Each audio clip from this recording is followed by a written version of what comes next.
In 1944, German officers believed American engineers were amateurs. They mocked their methods, their machines, and their speed. Real construction, they said, takes time. But war doesn't wait for perfection, and neither did the Americans. When the Allies reached the banks of the Rhine, the last great barrier into Germany, the bridges were gone, all blown to pieces by retreating forces. The Germans laughed. "Now they're trapped," one officer told his men. "It will take them months to cross." He was wrong. That night, under freezing rain and artillery fire, American engineers began their work. They had no sleep, no blueprint, and no second chance. They worked by flashlight, by instinct, by sheer will. The sound of hammers and engines drowned out the shells exploding around them. Men fell, others took their place. And before dawn, steel met steel, a floating bridge stretched across the Rhine. By sunrise, tanks were rolling over it. The Germans, watching from the hills, couldn't believe their eyes. What they thought was impossible had been built overnight. Long before that night on the Rhine, the Germans had prided themselves on their engineers. Their bridges were masterworks of steel and precision designed to last centuries, not days. They built cathedrals of iron and stone, and their military believed no one could match their structural genius. To them, the idea that a group of American soldiers with wrenches and boats could rival that skill was laughable. Across the ocean, the U.S. Army Corps of Engineers was thinking differently. They didn't want monuments. They wanted movement. Their job wasn't to build perfection. It was to build speed. While German engineers obsessed over symmetry and strength, the Americans focused on adaptability and improvisation. Their bridges didn't need to be beautiful. They just needed to hold under fire. Training camps across England and France had become laboratories of chaos. Soldiers learned to assemble Bailey bridges blindfolded, to anchor pontoons in the dark, to weld with gloves frozen solid. Their commanders told them, if it takes a day in peace, it should take an hour in war. By the winter of 1945, those lessons were about to be tested. The Rhine River was no ordinary obstacle. It was wide, fast, and fiercely defended, the last natural barrier before the heart of Germany. The retreating Wehrmacht had destroyed every bridge along its banks. Concrete pylons jutted from the water like broken teeth. To the German officers watching from bunkers, it looked impassable. "Let them try," one colonel said. "They will drown in the attempt." On the opposite shore, American engineers studied the current, the wind, and the shattered remains of the old crossings. They worked quietly, pencils scratching maps, measuring distances with ropes. They didn't talk about failure because failure meant stopping. Their tools were simple: steel panels, wooden planks, inflatable pontoons, and trucks loaded with Bailey bridge sections, each one numbered, interchangeable, and ready to snap into place like a giant metal puzzle. Behind them waited an entire army, tanks, artillery, and infantry, all depending on the engineers to open a path. To the Germans, it seemed absurd. Bridges took months, not hours. They saw it as a mechanical impossibility. "They think they can build on water?" one officer laughed. "Let them try. The Rhine will bury them." But the Americans had done their homework. The Bailey system, a British design perfected by US. Engineers could be assembled anywhere, by anyone, using no cranes, no rivets, and no miracles. Each section could be carried by hand, locked together with pins, and reinforced with nothing but determination. And they had one more advantage the Germans couldn't calculate: manpower. Hundreds of engineers worked as one machine, lifting, bolting, hammering, and driving through exhaustion. They didn't stop for orders. They didn't wait for light. When one collapsed, another stepped in. When shells landed nearby, they kept working.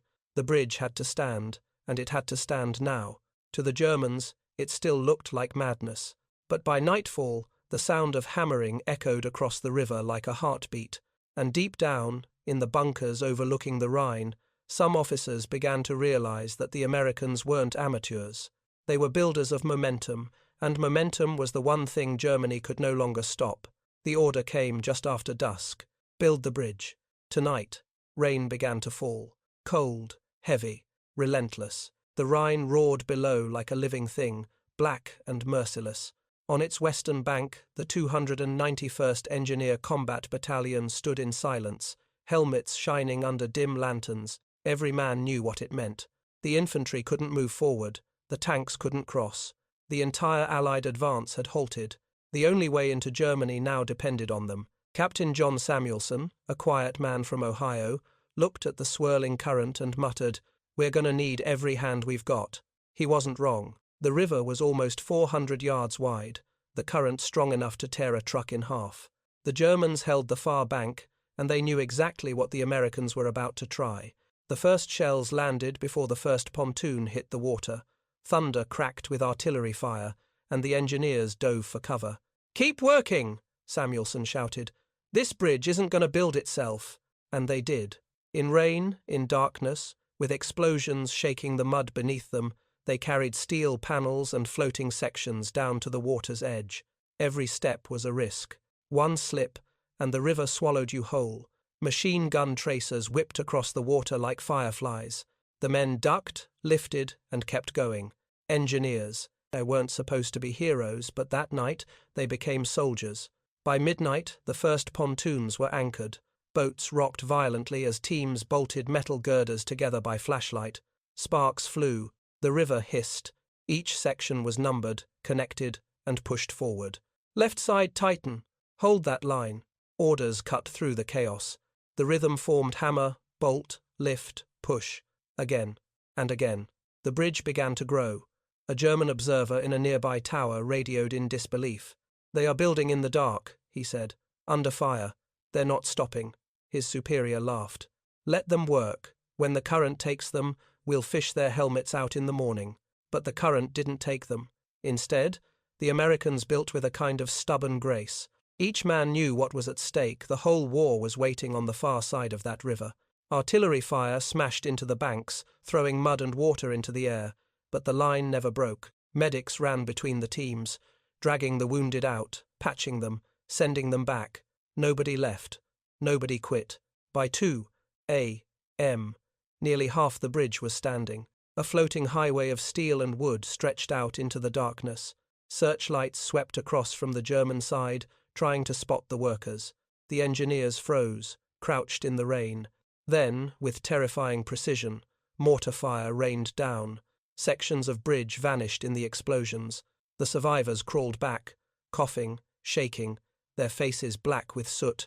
And then they started again. They worked faster, angrier. Men shouted not from fear but from fury. They built through the fire. The river boiled under the bombardment. A crane collapsed. They lifted the wreckage by hand. A pontoon broke loose. Men dove into the freezing water to pull it back. They lost tools, boots, even their hearing, but not their purpose. From across the river, a German lieutenant stared through his binoculars, in disbelief. "They're rebuilding what we just destroyed," he said. His commander frowned. "Impossible. No army can do that in one night." The lieutenant lowered the glasses. "They can." By 3 a.m., the bridge reached 2/3 across. Trucks waited on the bank, engines idling.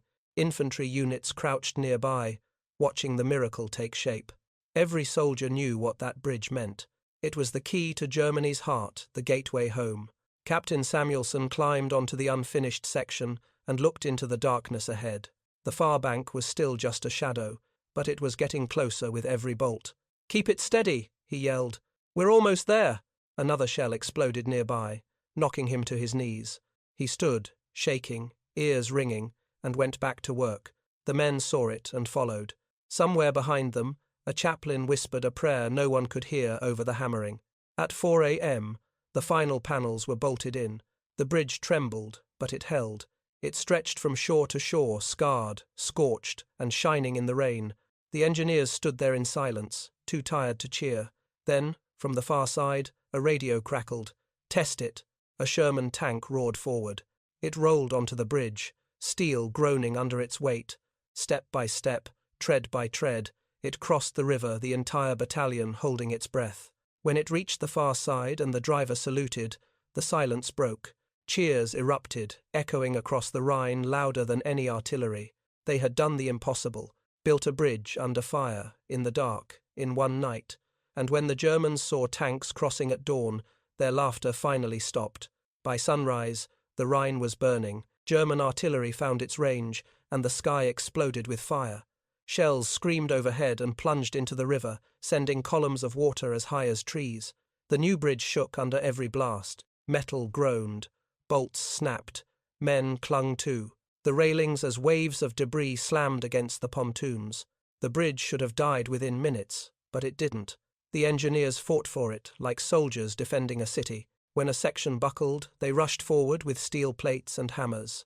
When a pontoon was blown apart, they dragged a replacement through the mud and chained it in place before the next shell hit. They worked soaked, deafened, half-blind from smoke, but they never stopped. A lieutenant shouted above the roar, "They're zeroing in!" Captain Samuelson yelled back, "Then they'll have to hit faster than we can fix." From the opposite bank, German spotters couldn't believe what they were seeing. "They repair under fire," one radioed. "They don't take cover. They rebuild," his superior replied coldly. "Keep shooting. That bridge must not stand." But the bridge refused to fall. Tanks thundered across in single file, each one making the structure shudder. Infantry followed, rifles slung, boots splashing through shallow puddles of river water. The engineers cheered them on, waving, smiling through exhaustion. They had turned a river into a road. German officers along the east bank stared through binoculars in disbelief. "It's not possible," one murmured. "We destroyed every crossing." Another officer shook his head. "Then perhaps they don't build bridges. They grow them." The bombardment continued for hours. The bridge burned, broke, and was rebuilt again. Men worked waist-deep in the freezing current, tightening bolts with numb hands. When the pontoon fuel caught fire, they dove into the flames with buckets, stamping them out. One man, Private Keller, kept working with a broken wrist. When asked why, he said, "Because if I stop, they stop." By mid-morning the air was thick with smoke and steam. The bridge looked like something alive, breathing, groaning, pulsing with motion. Trucks rattled across carrying ammunition. Medics crossed with stretchers. Chaplains blessed men who never made it to the far side.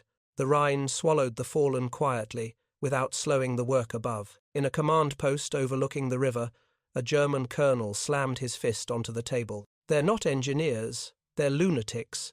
An older officer beside him replied softly, "No, Herr Oberst, they're Americans." By noon, Allied artillery answered back. The German guns fell silent one by one. Smoke rolled across both banks, turning the sky grey. When the haze lifted, the bridge was still there, blackened, battered, but standing. Reporters at the rear began writing dispatches they could barely believe. An entire bridge across the Rhine, built in less than 12 hours under constant fire. The photographs showed engineers sleeping in the mud, helmets dented, faces smeared with soot, grinning like men who had stolen victory from the impossible. That night, under a dim moon, Captain Samuelson finally allowed his men to rest. They lay beside the river, listening to the rumble of tanks crossing overhead.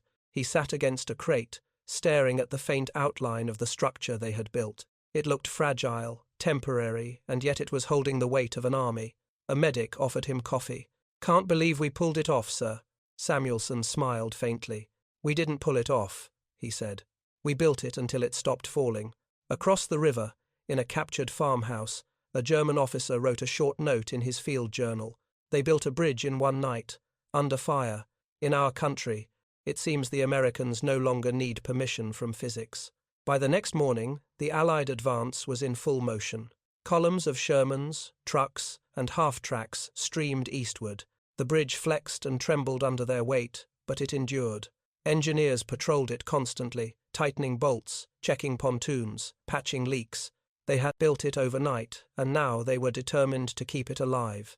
On the third day, when the smoke cleared completely, the German observers were gone. Only the bridge remained, stretching across the Rhine like a monument not to strength, but to willpower. And in that silence, broken only by the steady thrum of engines, the impossible had become routine. When dawn finally came, the fog over the Rhine lifted like a curtain revealing a stage, and there it was the bridge, blackened from fire, lined with scorch marks, but alive, a living artery of steel and wood stretching from one world into another. Across it, American tanks crawled forward like iron insects, each one leaving muddy tracks that glistened in the pale morning light. From a bunker on the far bank, German Colonel Erich Bauer raised his field glasses. His hands trembled. "It's still standing," he whispered. His adjutant frowned. "Impossible, Herr Oberst. We hit it all night. Bauer lowered the binoculars slowly. Then perhaps, he said quietly, we were not fighting men, but machines that build. Behind him, a younger officer muttered, we would have needed months to cross that river. Bauer nodded. They needed one night. The colonel watched a column of Shermans roll across, followed by trucks, ambulances, and jeeps. The bridge groaned but held. Each passing vehicle felt like a hammer strike against his pride. He closed his notebook and said, Inform headquarters. The Rhine no longer belongs to us. Down on the waterline, Captain John Samuelson walked the length of the bridge with mud up to his knees. Every few steps he stopped to check a joint, to feel the vibration under his boots. Each tremor was a heartbeat. His engineers followed, smiling despite their exhaustion. Some of them had been awake for 36 hours straight. Others limped from burns or shrapnel wounds. None of them cared. They had built something that should not have existed, and it worked. Reporters swarmed the site later that afternoon. Cameras clicked. Samuelson barely spoke. When one journalist asked him how it felt to build the impossible, he just pointed to his men. Ask them, he said. They did it. One of the engineers laughed. We just kept building until there was nowhere left to build. By evening, the bridge had earned a name, the Lightning Bridge. Soldiers crossing it touched its railings like pilgrims touching a relic. Every bolt, every panel told the same story the night the river lost its power. Across the river, captured German engineers were brought to see it. They examined the structure in silence. One of them knelt, running his fingers along a dented steel girder. This isn't elegant, he said finally. It's insane, another replied softly. No, it's freedom, welded together. When the photographs reached Berlin, the reaction was disbelief. Propaganda officers refused to publish them. A bridge overnight? Lies. But by then, the truth was already rolling across the Rhine on treads and wheels. The German High Command ordered another bombardment. It came too late. The bridge had become self-sustaining, constantly repaired, constantly reinforced. Every shell that hit it only made it stronger. That night, Captain Samuelson sat on the western bank, watching convoys stretch into the distance. The rain had stopped. The air still smelled of oil and cordite. One of his sergeants handed him a cigarette. Think they'll remember this, sir? Samuelson looked at the glowing arc of the bridge, at the lights flickering across it like fireflies. They'll remember the tanks, he said. No one remembers the hands that hold them up. The sergeant smiled. Then let's make sure the bridge doesn't fall. That'll be memory enough. For 3 days, the Lightning Bridge carried an entire army into Germany. Every hour, someone tightened a bolt, replaced a plank, or patched a hole. It wasn't beautiful. It was alive, and it never slept. By the 4th day, the Germans had withdrawn. The Rhine, once their shield, had become the Allies' highway. From the air, reconnaissance pilots reported something almost poetic. The river looked like it had grown a spine of steel.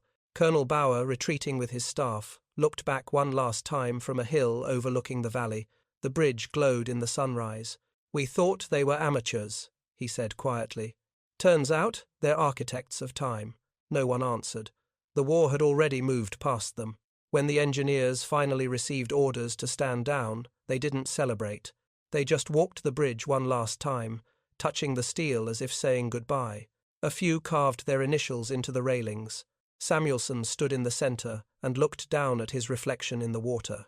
The current still raged below, but it couldn't reach him anymore. Later, a war correspondent would write, "The bridge across the Rhine was not built by men alone. It was built by willpower hammered into shape." He wasn't wrong. In the war's grand orchestra, where tanks roared and planes screamed, the engineers had played the quiet note that changed the melody. They didn't conquer, they connected. And when historians looked back, they realized that the Rhine had not been crossed by force, but by faith in steel, in teamwork, and in the stubborn hands that refused to stop building. For 3 nights the Rhine bridge held. Rain came and went, smoke drifted away, and still it stood blackened steel over dark water, trembling under the weight of victory. By the 4th dawn, the guns along the river had gone silent. The engineers finally looked up from their work and realized what they'd done.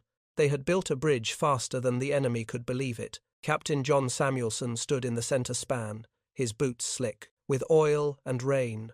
Below him, the river hissed. All around, convoys moved east, tanks, trucks, ambulances. the heartbeat of an advancing army. For the first time since D-Day, nothing was in the way. He exhaled slowly. The Rhine had been crossed. Across the valley, German Colonel Erich Bauer watched the same bridge through binoculars. He no longer shouted orders. There was nothing left to command. The river that had protected Germany for 1,000 years had been conquered not by explosives or genius, but by endurance. "We destroyed every bridge," he said softly. "And still they crossed." His aide asked, "How?" Bauer lowered the glasses. "Because they don't build to impress. They build to arrive." The Allied command called it the impossible crossing. Newspapers would later print photographs of muddy, grinning engineers, calling them the men who built victory overnight. But for those who had swung the hammers, the fame meant little. They remembered the screams, the freezing water, the flash of shells reflected in the river. They remembered the hands that never stopped moving even when their owners fell. They remembered the sound of steel being bolted together faster than fear could spread. When reporters asked Captain Samuelson for a statement, he said only, "We built it because it had to be built." Then he walked away. The bridge soon carried an entire corps into Germany. Every passing vehicle made the structure groan, but the engineers were there day and night, tightening bolts, replacing planks, patching shot holes. One sergeant joked, "We're babysitting a miracle." Another answered, "Then don't blink." Across the river, German villagers watched in silence as endless columns rolled past. Some crossed themselves, others simply stared. They had heard Hitler boast that no one would ever cross the Rhine. Now they watched as America drove over it by the thousands. Children pointed at the bridge, glowing under floodlights, whispering, "It looks like it was always there." That night, Colonel Bauer and a handful of surviving officers retreated through the woods. He paused on a ridge for one last look. The bridge shimmered like a silver scar across the dark water. "We spent years learning to destroy," he said. "They spent one night learning to build." No one replied. There was nothing left to say. By the 5th day, the front had moved miles inland. The engineers dismantled part of the bridge to clear the way for larger structures. Samuelson walked its length one final time. The planks were slick, the air quiet. He ran his hand along a dented beam and smiled faintly. "You did your job," he whispered, as if speaking to a living thing. When the order came to withdraw, his men gathered on the western bank. They were covered in soot, faces lined with exhaustion. A chaplain offered a brief prayer of thanks. Then they turned and marched away, leaving the bridge to the river and to history. Years later, when peace had returned, journalists asked surviving German officers what moment convinced them the war was lost. Many mentioned the bridge at the Rhine. One replied, "When we saw them build through the night, we knew. A people who can turn water into road cannot be defeated." Captain Samuelson returned home to Ohio after the war. He never built another bridge, but he kept a single piece of steel from that night, a rusted girder stamped with a serial number half melted by fire. It sat on his mantle for the rest of his life. When visitors asked what it was, he said quietly, "That's the nighttime ran out for them and started again for us." In Germany, Colonel Bauer lived long enough to see his country rebuilt with American aid. New bridges rose across the same river, sleeker, stronger, peaceful. During a visit in 1952, he stopped at a construction site near Remagen and watched German and American engineers working side by side. He turned to his companion and said, "It seems we finally learned what they were trying to teach us, that the future belongs to those who build faster than they destroy." The Rhine flowed quietly beneath them, indifferent, eternal, and somewhere deep in its current lay the fragments of that wartime bridge, twisted steel, splintered wood, and the ghosts of men who refused to stop. The river had tried to bury their work, but it couldn't erase the sound it once carried. Hammers striking in rhythm with the heartbeat of a nation that believed nothing was impossible overnight. Because in that one night, the Americans didn't just build a bridge.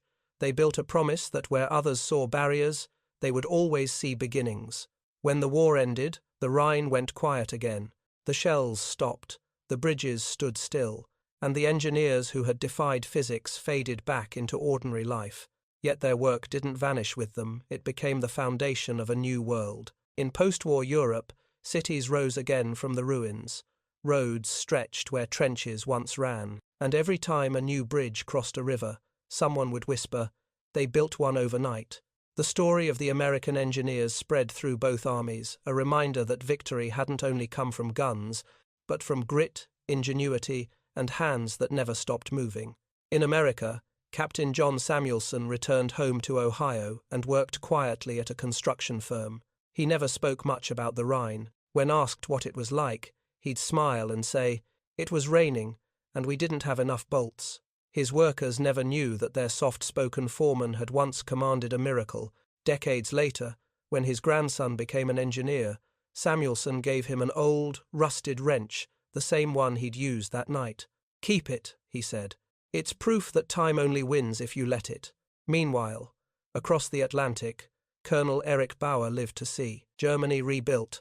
He visited the new bridges that spanned the Rhine, sleek, modern, and peaceful. Standing at their edge, he'd watch cars glide across and say softly, "They taught us how to build again." He understood now that the Americans hadn't just crossed a river, they'd crossed a philosophy. The war of destruction had ended, and the age of reconstruction had begun. The techniques the US engineers developed in those desperate nights became blueprints for the modern world. Their modular bridge systems inspired peacetime architecture, highways, overpasses, disaster relief structures. The concept was simple. If you can build fast, you can save lives. What once stopped armies could now be crossed by rescue convoys, food trucks, and families returning home. In 1958, the U.S. Army Corps of Engineers dedicated a small memorial near Remagen. It wasn't grand, just a plaque on the bank of the river, surrounded by grass and silence. The inscription read, "They built in darkness so that others could walk in daylight." Every year, veterans returned to that spot.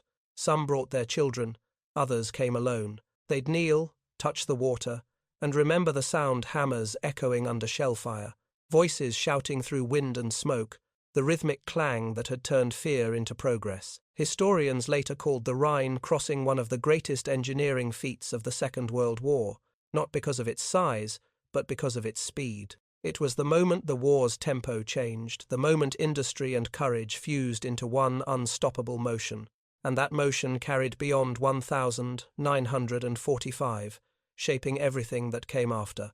During the Korean War, US engineers built bridges in half the time. In Vietnam, they used lighter, faster, modular spans. Even in disaster zones decades later, the same design principles born on that rainy night were saving lives across the globe.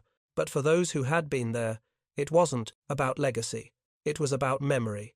They remembered faces in the flash of explosions, hands reaching out of the dark, steel taking shape under fire. They remembered that what began as chaos became connection. In 1983, an American news crew found Captain Samuelson's bridge wrench displayed in a local museum. Next to it was a single photograph, a blurry black-and-white image of men hammering in the rain, faces streaked with mud, eyes burning with purpose. The caption read, "The night America built a road to tomorrow." And that's exactly what it was, because that bridge wasn't just a path across a river, it was a line between worlds, between arrogance and humility, between delay and determination, between despair and doing the impossible.